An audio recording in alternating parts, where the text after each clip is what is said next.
Existe um período do ano em que as portas se fecham mais cedo e ninguém responde quando escuta o próprio nome na madrugada.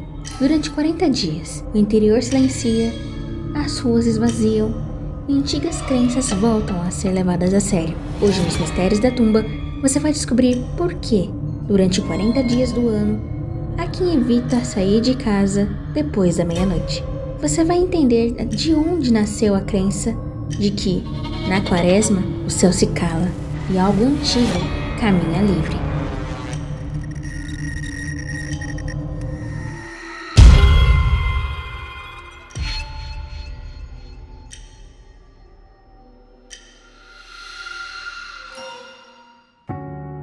Relatos de procissões que não tocam no chão, sombras na beira da estrada, chamados no portão que nunca devem ser respondidos. Mas a pergunta não é se essas histórias existem. A pergunta é, por que elas sempre acontecem nos mesmos 40 dias?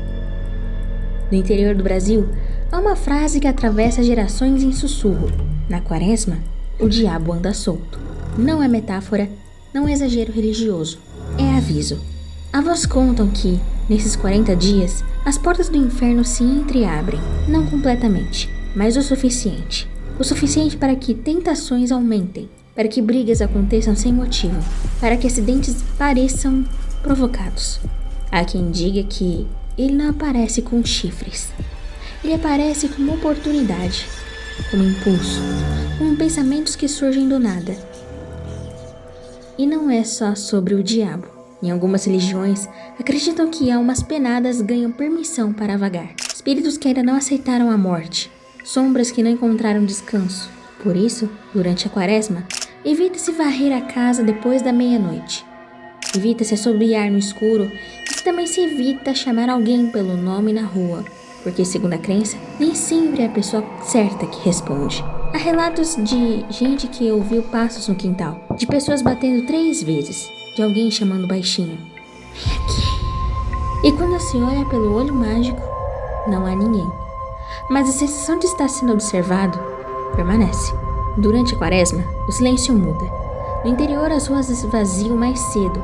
As janelas se fecham antes do habitual. Certas coisas simplesmente não se fazem. Não é regra escrita. É medo herdado. Há quem não case nesse período. Há quem não façam festa. Quem não ligue música alta depois das 10. Porque dizem que a alegria excessiva nesses 40 dias provoca. Provoca o que exatamente? Ninguém explica, mas ninguém arrisca. Existe também o que não se deve fazer à noite. Não assobiar no escuro, não varrer a casa, não olhar para a janela se escutar 3 batidas no portão. E principalmente, não responder quando chamam seu nome do lado de fora, mesmo que a voz seja conhecida, mesmo que pareça alguém da família, porque é uma crença antiga. Se você responde, autoriza. Na sexta-feira da Paixão, as casas apagam todas as luzes por receio. A quaresma é um tempo de penitência, mas no imaginário popular, ela também é um período de vigilância, como se o mundo estivesse sendo observado, como se qualquer descuido pudesse ser percebido e cobrado. Ela não aparece o ano inteiro. Não é vista em festas, não surge em noites comuns. Ela só é mencionada durante a quaresma. No interior de Minas, Goiás, partes do Nordeste, motoristas contam a mesma história. Uma estrada vazia, silêncio absoluto. Nenhuma casa por perto. E então, uma mulher vestida de branco, parada na beira da estrada, imóvel. O vestido parece antigo, o rosto pálido demais. Os olhos fundos, sem brilho. Ela não pede ajuda, não faz sinal, não atravessa. Ela apenas observa. Alguns dizem que quando o carro se aproxima, ela desaparece. Outros juram que ela permanece ali, até que o motorista passe por ela. E no retrovisor, não há nada.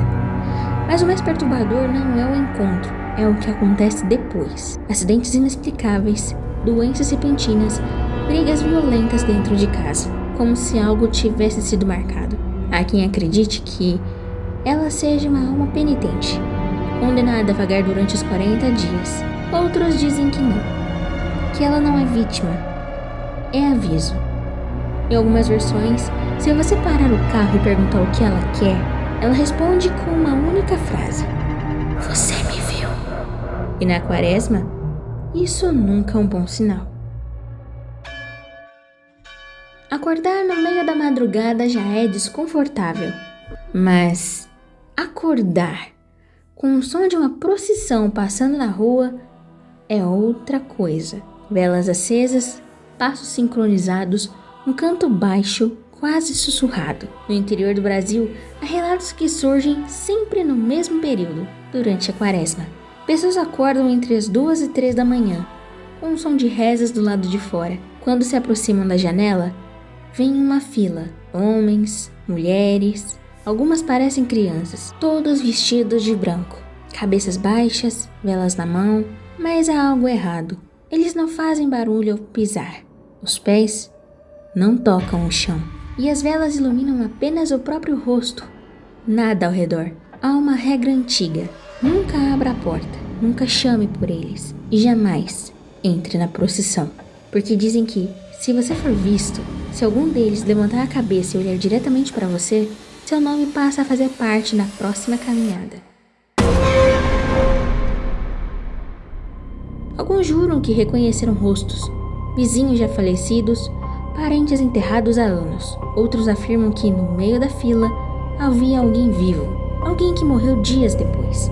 A procissão não para, não responde, ela apenas segue e desaparece na esquina mais escura da rua. No dia seguinte, ninguém mais fala sobre isso. Mas durante a quaresma, muitos evitam olhar pela janela depois das 2 da manhã, porque se você ouvir cânticos, talvez não seja igreja, mas um aviso. Existe um momento específico dentro da quaresma, em que até quem não acredita fica inquieto. A sexta-feira da paixão. No interior, o dia amanhece diferente. Menos conversas na rua, menos risadas, menos movimento. É como se o mundo estivesse em luto. Dizem que nesse dia não se deve varrer a casa, não se deve usar martelo, não se deve ouvir música alta. Alguns evitam até tomar banho no rio, porque a água está pesada. Mas é à noite que o medo cresce. Há uma crença antiga. Entre a última hora da sexta-feira santa e os primeiros minutos do sábado, o mundo fica vulnerável. Animais se agitam sem motivo, cachorros uivam para o nada e relógios parecem mais ativos.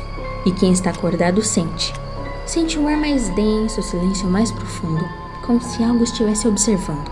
Alguns afirmam que pedidos feitos nesse horário têm força incomum. Promessas, desejos, pactos sussurrados, mas toda tradição carrega um aviso. O que é pedido nessa noite pode ser concedido, mas nunca sem cobrança. Há relatos de pessoas que desafiaram o silêncio, saíram na rua após a meia-noite, riram alto, bateram portas e ouviram 3 batidas de volta, lentas, firmes, na própria porta. Sexta-feira da Paixão marca o sacrifício, mas no imaginário popular, ela também marca o momento em que o véu entre os mundos fica mais fino, e durante esses minutos, qualquer descuido pode ser percebido. A quaresma é oficialmente um tempo de reflexão, silêncio, jejum, arrependimento. Um período criado para fortalecer a fé, mas longe dos livros e dos altares, ela ganhou outra forma. Nas casas simples do interior, nas estradas escuras, nos relatos sussurrados entre vizinhos. A quaresma virou vigilância. Como se durante esses 40 dias, alguns estivessem observando, testando e esperando. Talvez o medo tenha nascido da própria ideia de sacrifício. Porque onde existe culpa, existe tensão. Onde existe silêncio, a imaginação cresce. E quando a mente tenta preencher o vazio, ela cria vultos, procissões, mulheres de branco, chamando na madrugada. Mas há algo curioso. Os relatos sempre se repetem em cidades diferentes, gerações diferentes. Os mesmos horários, mesmos avisos, as mesmas 3 batidas. Coincidência coletiva ou memória cultural de algo que já foi vivido muitas vezes? Agora me diz, na sua cidade existe alguma crença sobre quaresma? Algum aviso que sua família sempre repetiu? Conte aqui nos comentários. Porque às vezes, as histórias mais perturbadoras não estão nos livros, estão nas casas. E se você já viveu algo estranho nesse período, talvez não seja só coincidência.